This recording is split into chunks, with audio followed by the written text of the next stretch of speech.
Selamat pagi, perkenalkan nama saya Rina Margaret Tambun dari kelas AKP 7B akan mempresentasikan materi audit internal bab 8 yaitu pengendalian internal. Yang pertama, definisi pengendalian internal. Pengendalian internal adalah proses yang dilaksanakan oleh direksi atau dewan komisaris, manajemen dan personalia lainnya yang dirancang untuk memberikan asurans atau keyakinan yang memadai tentang capaian atas tujuan-tujuan berkenaan dengan kegiatan perusahaan, pelaporan, dan ketaatan. Tujuan pengendalian internal terbagi atas 3. Yang pertama, tujuan operasional. Tujuan operasional berkenaan dengan efektif dan efisiennya kegiatan entitas, termasuk tercapainya sasaran operasional dan keuangan, serta pengamanan aset terhadap kerugian. Yang kedua yaitu tujuan pelaporan. Tujuan pelaporan berkenaan dengan pelaporan keuangan internal dan eksternal, serta pelaporan non-keuangan. Dari sisi dapat dipercayanya, tepat waktu, keterbukaan, atau syarat lain yang ditentukan regulator. Yang ketiga yaitu tujuan ketaatan. Tujuan ketaatan berkenaan dengan ketaatan terhadap hukum dan ketentuan perundang-undangan yang relevan dengan entitas tersebut. Terdapat 17 prinsip pengendalian internal.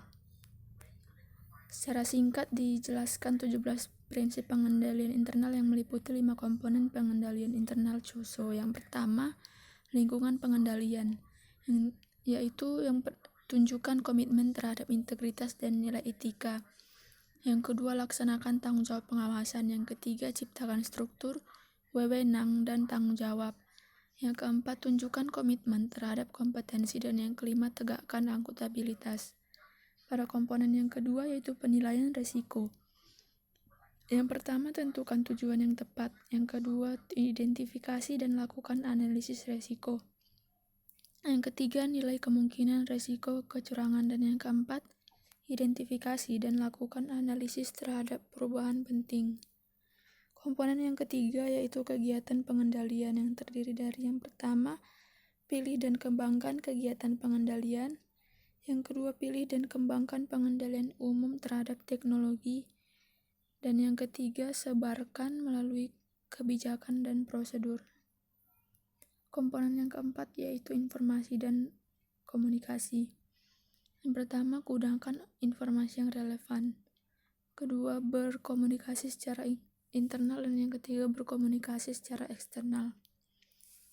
Komponen yang kelima yaitu kegiatan pemantauan, yang terdiri dari 1. Lakukan evaluasi berkelanjutan dan evaluasi terpisah. Yang kedua, evaluasi dan komunikasikan kekurangan dan kelemahan. Selanjutnya, komponen pengendalian internal. Yang pertama, lingkungan pengendalian. Lingkungan pengendalian menciptakan suasana di mana orang-orang melakukan kegiatannya dan menjalankan tanggung jawab pengendaliannya. Yang kedua, penilaian risiko. Penilaian risiko meliputi proses yang dinamis dan berulang-ulang untuk mengidentifikasi dan menilai risiko yang berdampak terhadap tercapainya tujuan. Proses untuk menetapkan tujuan atau objektif bisa sangat terstruktur atau sangat informal. Yang ketiga, kegiatan pengendalian. Kegiatan pengendalian adalah tindakan yang diambil direksi atau dewan komisaris, manajemen, dan pihak-pihak lain untuk menangani risiko dan meningkatkan potensi tercapainya tujuan dan sasaran perusahaan. Kegiatan pengendalian dapat dilakukan lewat prosedur-prosedur. Contohnya yang pertama, otorisasi dan persetujuan atas transaksi dan kegiatan. Yang kedua, pemisahan tugas. Yang ketiga, pengendalian atas pengembangan proyek dan akuisisi perusahaan baru atau kegiatan yang membawa potensi kerugian. Yang keempat, pengendalian atas pengelolaan dari perubahan yang akan dilakukan. Yang kelima, merancang dan menggunakan dokumen dan catatan. Yang keenam, pengamanan aset, catatan, dan data melalui pembatasan akses kepada orang-orang yang sudah ditentukan. Yang ketujuh, pengecekan hasil kerja atau kinerja orang lain. Dan yang ke-8, penggunaan aplikasi teknologi informasi yang mengendalikan IPO atau Input Processing Output. Selanjutnya, informasi dan komunikasi. Informasi bermutu tinggi harus dikomunikasikan secara tepat. Informasi bermutu tinggi ditentukan oleh 3 sifat, yaitu relevan, akurat, dan tepat waktu. Komunikasi bukan saja dengan pihak di dalam organisasi, tapi juga pihak luar seperti pelanggan, pemasok barang, auditor eksternal, regulator, dan kementerian. Yang terakhir, kegiatan pemantauan. Pemantauan dilaksanakan untuk memastikan pengendalian internal terus berjalan dengan efektif.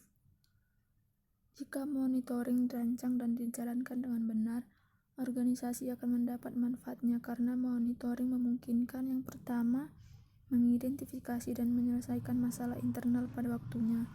Yang kedua, menghasilkan informasi yang lebih akurat dan terpercaya untuk pengambilan keputusan. Yang ketiga, menghasilkan laporan keuangan yang akurat dan terpercaya. Dan yang terakhir, diterbitkannya sertifikasi atau asersi secara periodik mengenai efektifnya pengendalian internal. Selanjutnya, kendala yang dihadapi pengendalian internal.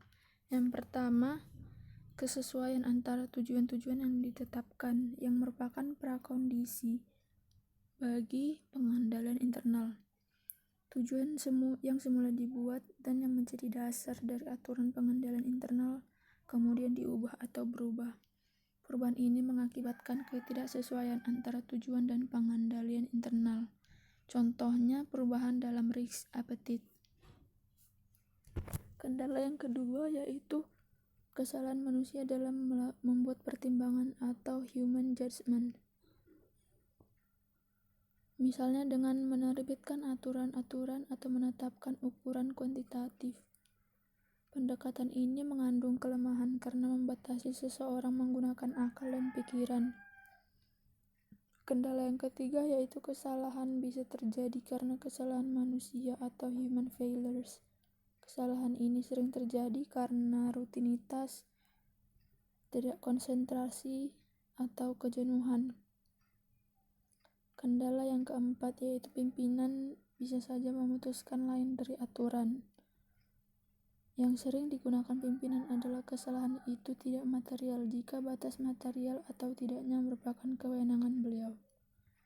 Dan kendala yang kelima yaitu persengkokolan di antara berbagai pihak, misalnya manajemen, pegawai, dengan atau tanpa pihak ketiga. Menyebabkan pemisahan tugas menjadi tidak berfungsi. Persekongkolan menghancurkan sistem pengendalian internal yang sebaik apapun. Selanjutnya, inherent risk, controllable risk, dan residual risk.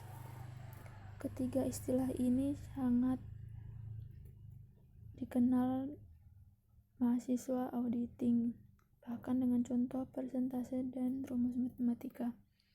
Ada perbedaan antara penerapan ketiga jenis risiko ini, meskipun penamanya sama, yakni audit risk atau risiko audit. Dalam audit eksternal, ketiga risiko ini dihubungkan dengan audit atas laporan keuangan. Sedangkan dalam audit internal, ketiga risiko ini berhubungan dengan segala macam risiko bisnis atau segala risiko yang dihadapi organisasi yang menghadang pencapaian tujuan organisasi. Definisi dari inherent risk adalah gabungan antara faktor-faktor risiko di dalam dan di luar organisasi dalam keadaan yang murni belum dikendalikan atau risiko kotor dengan asumsi belum ada pengendalian internal. Controllable risk adalah bagian dari inherent risk yang dapat ditekan atau dikurangi manajemen melalui kegiatan sehari-hari dan kegiatan manajemen. Dan yang ketiga, residual risk, yaitu bagian dari inherent risk yang ada sesudah manajemen melakukan tanggapan-tanggapan atas risiko. Residual risk ini kadang dinamakan risiko bersih. Dalam definisi controllable risk, tidak menyinggung istilah pengendalian internal sebagai sarana untuk mengendalikan risiko. Namun, pengendalian internal ini yang tersirat dalam bagian dari definisi, yakni yang dapat ditekan atau dikurangi manajemen melalui kegiatan sehari-hari dan kegiatan manajemen. Inilah persentuhan dua lingkaran dalam sketsa Joindel yang dinamai What You Should Focus On. Tidak semua risiko dapat dikendalikan. Bagian yang tidak ada dalam sketsa, atau lebih tepatnya bagian di luar things you can control, jika diberi nama bagian yang disebut things you cannot control. Dalam bahasa accounting, ini bagiannya uncontrollable. Sekian dari materi yang dapat saya paparkan. Apabila ada kekurangan, saya minta maaf. Terima kasih.